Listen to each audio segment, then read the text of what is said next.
শুধু আজকের জন্য 18ই আগস্ট। আমাকে আর কতদিন মিটিং করতে হবে? সমাজের একজন দায়িত্ববান ও উৎপাদনশীল সদস্য হয়ে থাকার উপায় হল নিজেদের রিকভারিকে অগ্রাধিকার দেওয়া। বেসিক টেক্সট, পৃষ্ঠা নাম্বার 102। মিটিং তো দারুণ চলছে। রোজ সন্ধ্যায় আমরা মিটিং করছি, আর মিটিংয়ের পর আমরা অন্য মেম্বারদের সাথে একত্র হয়ে নিজেদের অভিজ্ঞতা, আশা ও শক্তি শেয়ার করছি। আর প্রত্যেক দিন আমরা মিটিংয়ে যা যা শিখছি সেইগুলি প্রয়োগ করে আমাদের রিকভারিকে এগিয়ে নিয়ে যাচ্ছি। এর সাথে সাথেই আমাদের জীবনও এগিয়ে চলছে। কাজকর্ম, পরিবার, বন্ধুবান্ধব, পড়াশোনা, খেলাধুলা, আনন্দ ফুর্তি, সামাজিক অনুষ্ঠান, নাগরিক দায়িত্ব, এই সব কিছুকেই আমাদের সময় দিতে হয়। প্রতিদিনের জীবনের নানান চাহিদার মধ্যে দাঁড়িয়ে কখনো কখনো নিজেদের মনে এই প্রশ্নটা ওঠে, আর কতদিন আমাকে এই মিটিং করে যেতে হবে? বেশ, এই ব্যাপারটা তাহলে ভেবে দেখা যাক। নার্কোটিক্স অ্যানোনিমাসে আসার আগে আমরা কি নিজে নিজে নেশামুক্ত থাকতে পেরেছিলাম?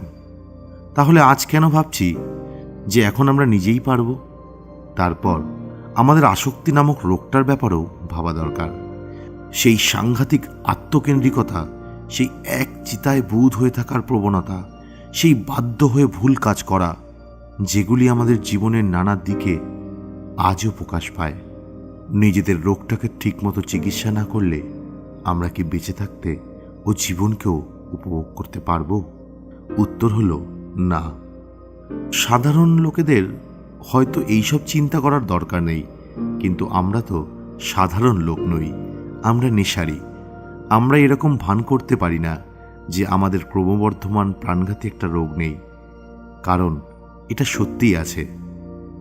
এই প্রোগ্রাম ছাড়া আমরা কাজ, পড়াশোনা, পরিবার কিংবা অন্য কোনো কিছুর দেখভাল করার জন্য বেঁচে থাকবো কিনা সন্দেহ।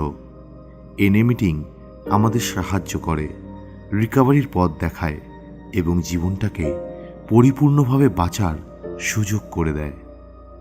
শুধু আজকের জন্য আমি বাঁচতে চাই এবং আমার জীবনকে উপভোগ করতে চাই, আর সেটা করার জন্য আমি আমার রিকভারিকে সবচেয়ে বেশি গুরুত্ব দেব।